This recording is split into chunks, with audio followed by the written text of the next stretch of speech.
Hey everyone, it's Janice from sunny Southern California. And today I just wanted to talk to you because today, February 27th, would have been my grandmother's 98th birthday. My maternal grandmother, so my mother's mother. And I've just been kind of down thinking about her and thinking about how I'm not really too connected to my family. I don't have any brothers and sisters. Unfortunately, my family is not that close, so I just was reflecting on what my grandma meant to me and how I miss her.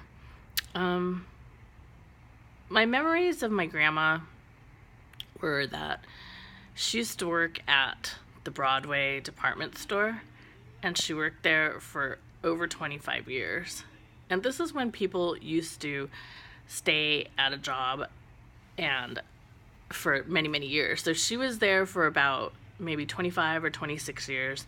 And then they gave her a retirement party and they gave her a gold watch. And I just remember her friends really loved her. And also, when I was a little girl, she used to save her money and she used to take me out maybe once or twice a month, and she would buy me Barbie clothes for my Barbies, because back then you would only have one or two Barbies and then you would change the outfits and stuff, so you wouldn't buy a Barbie every single time, like every week or whatever. My grandma would take me to the shopping center with her, and then sometimes it would just be her and I, and we'd go have lunch. And also, my grandma wasn't very crafty because she worked a lot, but I do remember that she tried to learn how to knit, and my mom gave me her knitting needles, and my grandma just didn't have that kind of time, because she was busy working, and then my mom had me, and then my aunt had two boys, so my grandma would entertain us. When my mom would ask my grandma to babysit, I don't think my mom knows this, but my grandma would take me next door to the neighbor's house, and they would have like these little kind of gambling parties, if you will. I don't think it was really considered gambling though. It was like she would give me a stack of pennies, and her friends and her would have stacks of pennies, and then I just remember my grandma smoking. My grandma would smoke, and her friends, I don't have a glass, wait. Her and her friends would have highball glasses, and they would have, I think they were drinking scotch or maybe even whiskey, because it was like a brown color over ice.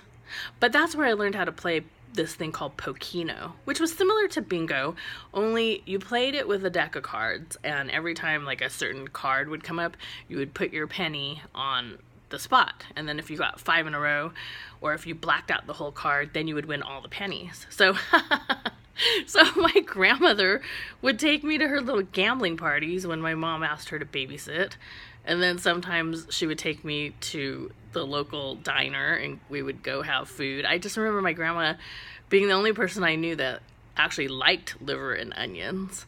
And another thing she would do is she was like always looking for a bargain, and she used to have this like bouffant hairdo that was teased and puffy. So one time she took me to the beauty college, and without asking my mom, she had them cut my hair. So she cut my hair no, actually it was this short, I think. And then she had them perm my hair. Oh my gosh, I have a lot of hair. So when my mom came back from work and picked me up, my hair was like all sticking out all crazy, looking like Bozo the Clown. And my mom was like, oh, what did you do? Where did you take Janice? Why does her hair look like that? So I remember right before I started high school, my mom had to cut my hair off. We went to her hair salon and undid the damage that my grandma had done, but that was the first and only time that I ever had short hair. I had really short hair, like this short. Hold on, let me grab it. I'm trying to grab it. It was like this short by the time that they were finished with it. And I have a big round beach ball face, so having short hair on me does not look good. But my grandma would have been 98 today. She was born in 1920, and she died, I think, when she was 85. So I just really miss her. I mean, I asked her one time if she could teach me how to make chicken teriyaki, and I was in the kitchen with her, and she goes, I don't have a recipe. You just have to watch me. And so I was watching her. She goes, you do this, you get a little bit of this, you get this, you get this. And unfortunately, to this day, I don't know how to make stuff. I don't know how to make chicken teriyaki. The other thing she made really well was fried chicken, because otherwise my grandfather was the cook. But I just remember my grandma was a lot of fun. Oh, she also used to let me look through her change. Like, she had a mayonnaise jar that she kept her loose change in, and she's like, oh, you could look for whatever you want in there. And a lot of times I would find those pennies with the wheat back on it, and she let me keep those. Once in a great while I'd find not sterling silver, but a solid silver coin. But, you know, it's just the little things that you remember about your grandparents. And I remember her always being on a diet, and I don't know why, because she was very petite and only weighed like 115 pounds, but she was always on a diet. And then I remember Thanksgivings at her house where she was wearing, it seemed like she was always wearing the same outfit for Thanksgiving. It was this outfit that I believe her sister had sewed for her, and it was brown, orange, yellow, and white. And it was like a pattern, and I think it was a pant set, but she had like the top part was white, brown, orange, and yellow, and then the bottom part was just like a solid pair of pants. But she would always cook all this food for Thanksgiving, and then when it came time for us to sit down and eat, she would just be sitting there just watching us, and we're like, Grandma, how come you're not going to eat? And she goes, oh, I'm full already, because she was doing all the nibbling and all the tasting as she was making the food. So anyways, on this day, February 27th, I just want to honor my maternal grandmother. And my dad's mother is still alive. Unbelievably, we have such longevity in our lives. My other grandma is going to be 98 on November 4th, 2018. So I just wanted to say hi, Grandma Mary, and I miss you. And thank you for all the little things that you taught me. Thank you for taking me shopping. Thank you for teaching me how to gamble.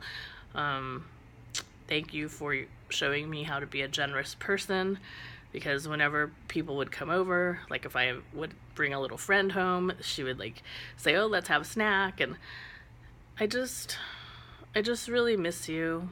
And I just wanted to tell people in the world how much you meant to me and how much I miss you. And if you still have your grandma, go visit her.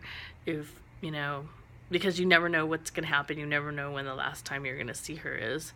And just wanted to let everyone know a little bit about me and my grandma. And go out and have a great day. Go out and hug your loved ones. Take a moment to really, really appreciate your loved ones. All right. Bye. Thanks for watching. It's Janice from sunny Southern California. Bye. Thanks. Have a great day.